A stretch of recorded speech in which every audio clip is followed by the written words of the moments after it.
Good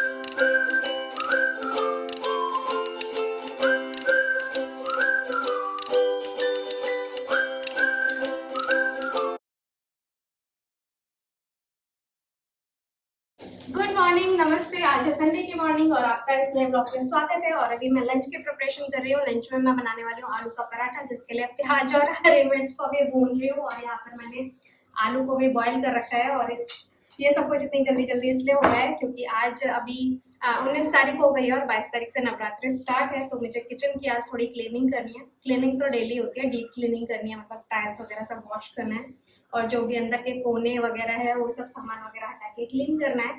तो इसीलिए, क्योंकि एक बार ये थकावट आ जाती है ना शरीर में पूरा काम करने के बाद, तो उसके बाद लंच वगैरह कुछ बनाने का मन नहीं करता। ऐसा लगता है कि कोई बना के बस परोस दे। तो उसके लिए सबसे पहले पेट पूजा, उसके बाद काम दूजा। तो अभी मैं आलू के पराठे बनाने के लिए स्टफिंग तैयार कर रही हूँ। आटा भी गूंथ के रख लूंगी और उसके बाद क्लीनिंग स्टार्ट करेंगे। और उसके बाद जब सब रेडी रहेगा तो इजीली हम बना के खा सकते हैं। तो ज्यादा कुछ नहीं। आलू के पराठे में मुझे लहसुन खाना पसंद नहीं है, लहसुन का फ्लेवर नहीं पसंद है, तो इसीलिए सिर्फ प्याज और हरी मिर्च डाला है। और उसके बाद ये आलू, कल मैंने सोचा था कि आज किचन की डीप क्लीनिंग करनी है तो सुबह मैं 6 बजे ही उठ जाऊंगी। बट वही, अगर दोपहर में आप सोए हो तो 12 बजे से पहले नींद आएगी नहीं। और रात को मुझे सोने में 12-1 बज गए, वही रील्स देखते देखते। फिर रात को बस 7 बजे आँख खुली है, तो उसके बाद से स्टार्ट किया है।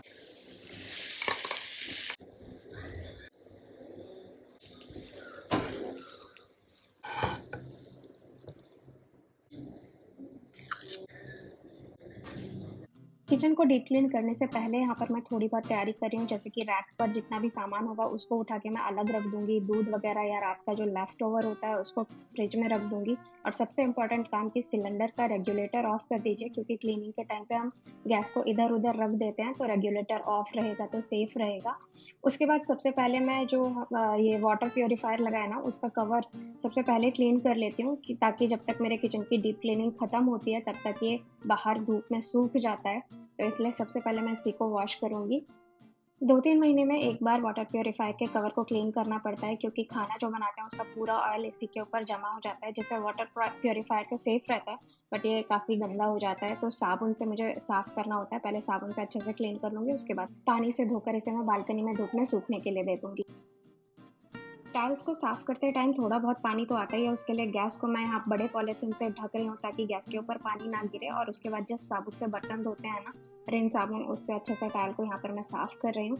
और देखो यार, यहाँ पर मैं कोई टिप्स एंड ट्रिक्स शेयर नहीं कर रही हूँ। मैं खुद भी काफ़ी यूट्यूब पर टिप्स एंड ट्रिक्स देखते रहती हूँ, पर फाइनली मुझे जो कंफर्टेबल होता है ना, मैं उसी हिसाब से सफाई करती हूँ। तो मैं अपना तरीका आप लोगों के साथ शेयर कर रही हूँ, जो कि बहुत ही नॉर्मल है।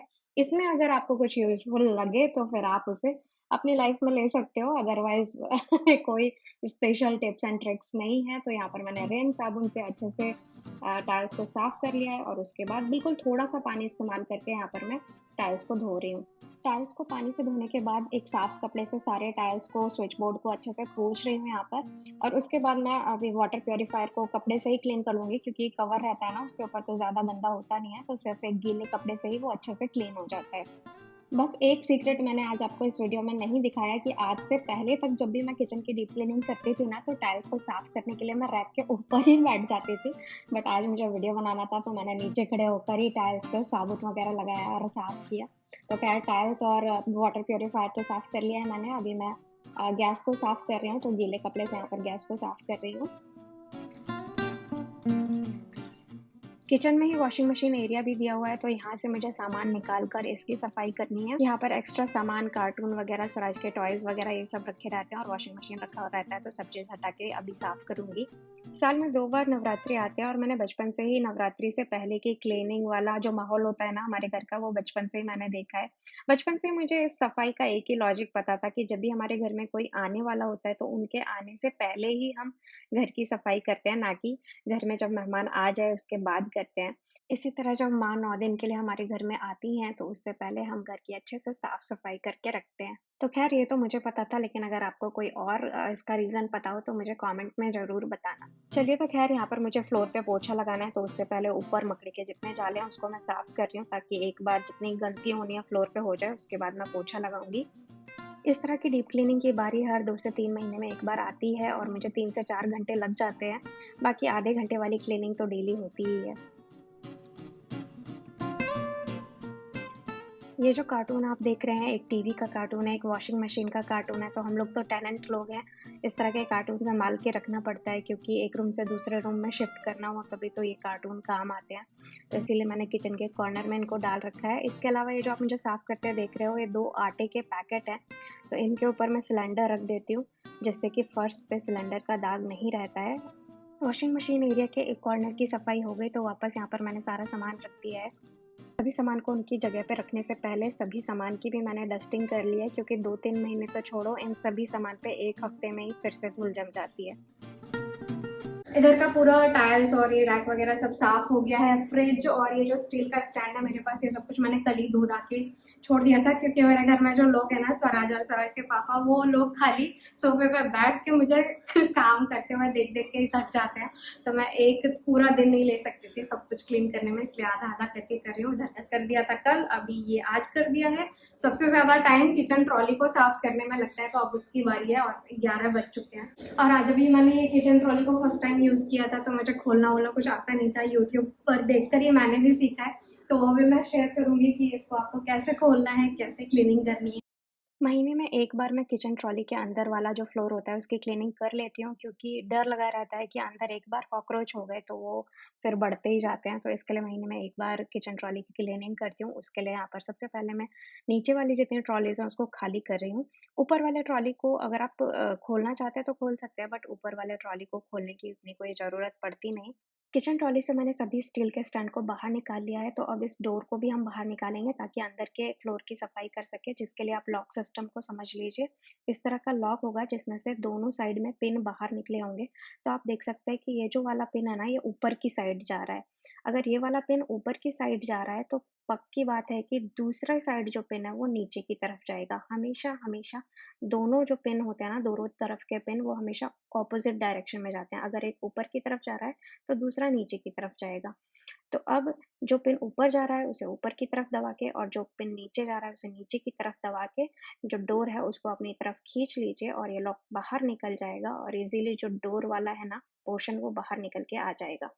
बस इसी तरह से मैं सभी नीचे की ट्रॉलीज़ को बाहर निकाल लूँगी जिससे मैं अंदर का जो फ्लोर है उसकी अच्छे से क्लीनिंग कर पाऊँ।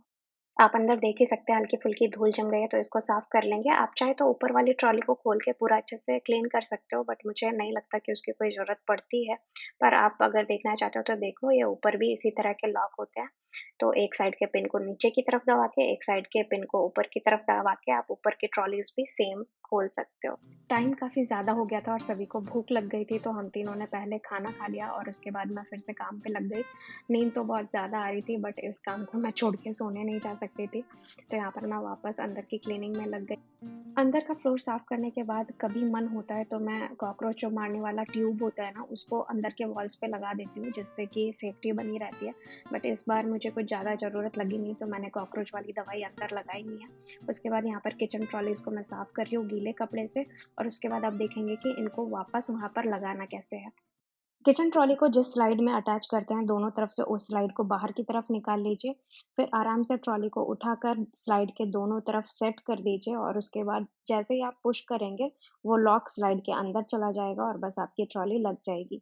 इसमें पिन का कुछ लेना-देना है नहीं, जस्ट आपको अंदर की तरफ पुश करना है और आराम से ये स्लाइड में जो किचन ट्रॉली होती है ना, वो घुस जाती है। ये देखिए, ऐसे पुश करेंगे बस लॉक अंदर चला जाएगा और आपकी ट्रॉली अटैच हो जाएगी।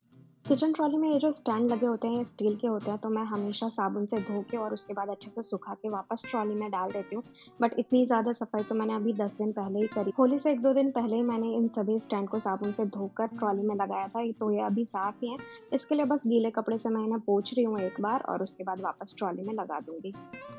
महीने डेढ़ महीने में इन सभी स्टील के स्टैंड को मैं साबुन से धो देती हूँ, बट अभी तो हाल-फिलहाल में ही मैंने इनको साफ़ किया है। नवरात्रि आने के चक्कर में मुझे वापस से 10 दिन के अंदर ही सभी ट्रॉलीज़ को साफ़ करना पड़ता है, इसीलिए आज मैंने गीले कपड़े से इसे पोंछा। ऊपर की ट्रॉलीज़ में मैं क्या करती हूँ कि ट्रॉली का सारा सामान पहले खाली कर लेती हूँ और सिर्फ़ स्टील का स्टैंड बाहर निकालती हूँ, तो पूरी ट्रॉली को खोलने की ज़रूरत नहीं पड़ती है। स्टील का स्टैंड, जैसा कि मैंने बताया कि पहले ही मैंने धो रखा है, तो आज सिर्फ़ गीले कपड़े से इसको पोंछ दूँगी और उसके बाद वापस ट्रॉली में लगा दूँगी। मैं तो अपना काम करने में बिज़ी हूँ, पर आप लोगों के लिए मुझे ओम शांति ओम मूवी का एक डायलॉग मारने का मन हो रहा है। ए, तुम बोर तो नहीं हो रही ना? चलिए तो ख़ैर ऊपर के जो ड्रॉवर्स होते हैं ना, उसमें मैं डब्बे वग़ैरह रखने से पहले ये एल्यूमीनियम फ़ॉइल बिछा देती हूँ, तो आप चाहे तो एल्यूमीनियम फ़ॉइल, न्यूज़पेपर या फिर किसी और तरह की शीट्स का यहाँ पर इस्तेमाल कर सकते हैं और उसके बाद इसके ऊपर मैं डब्बे रख दूँगी।